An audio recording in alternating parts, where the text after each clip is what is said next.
एक समय की बात है, एक बहुत ही शक्तिशाली असुर था जिसका नाम रंभा था। उसने एक बहुत ही कठोर तपस्या की ताकि उसको एक ऐसा बेटा मिले जो सबसे शक्तिशाली हो।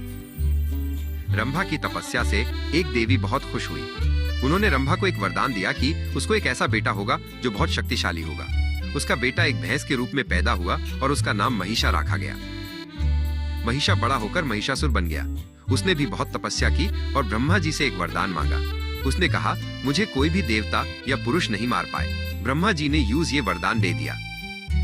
अब महिषासुर बहुत शक्तिशाली हो गया था। उसने तीनों लोकों में अत्याचार मचाना शुरू कर दिया। उसके शक्ति के आगे देवता भी निर्बल थे। उसने स्वर्ग पर कब्जा कर लिया और देवताओं को भगा दिया। सभी देवता ब्रह्मा, विष्णु और महेश के पास गए और उनसे महिषासुर से रक्षा करने की प्रार्थना की। उनकी करुण पुकार सुनकर ब्रह्मा, विष्णु और महेश को बहुत क्रोध आया। उनके क्रोध से एक अद्भुत प्रकाश निकला। इस प्रकाश में सभी देवताओं ने भी अपनी शक्तियों का अंश मिला दिया। ये प्रकाश इतना तेजस्वी था कि उससे पूरा ब्रह्मांड रोशन हो गया।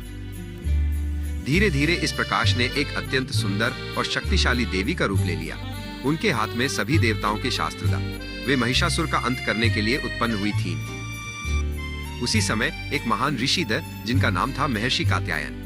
वे कई वर्षों से कठोर तपस्या कर रहे थे और उनकी एक ही इच्छा थी कि उनके घर एक पुत्री का जन्म हो। उनकी तपस्या और पुत्री प्राप्ति की अटूट इच्छा ने देवताओं को प्रभावित किया। देवताओं ने निश्चय किया कि इस दिव्या देवी को महर्षि कात्यायन की पुत्री बनने का सौभाग्य मिलेगा। जब देवी ने जन्म लिया तो वे सीधे महर्षि कात्यायन के आश्रम में प्रकट हुई। महर्षि ने जब उन्हें देखा तो उनकी आंखों में आनंद के आंसू ए गए। उनकी तपस्या सफल हो गई थी। महर्षि कात्यायन ने उन्हें अपनी पुत्री के रूप में स्वीकार किया और उनका नाम अपने गोत्र के नाम पर कात्यायनी रखा। उन्होंने देवी को प्रेम और भक्ति से पाला। जब देवी बड़ी हुई तो वे महिषासुर से युद्ध करने के लिए तैयार हुई। उन्होंने अपने पिता से आशीर्वाद लिया और युद्ध के मैदान की ओर चल पड़ी। मां कात्यायनी ने महिषासुर से घमासान युद्ध किया और अंत में यूएस असुर का अंत कर दिया। इस तरह उन्होंने तीनों लोगों को उसके अत्याचार से मुक्त कराया और शांति स्थापित की। मां कात्यायनी का रूप बहुत ही सुंदर और शक्तिशाली है। उनका चेहरा चमकता हुआ है और उनकी आंखों में दया है। उनके 4 हाथ हैं, एक हाथ में तलवार और दूसरे में कमल का फूल है। वे शेर पर सवार होती हैं। उन्होंने सुंदर लाल रंग के कपड़े और गहने पहने हैं। उनका ये रूप सबको शांति और सुरक्षा का एहसास दिलाता है।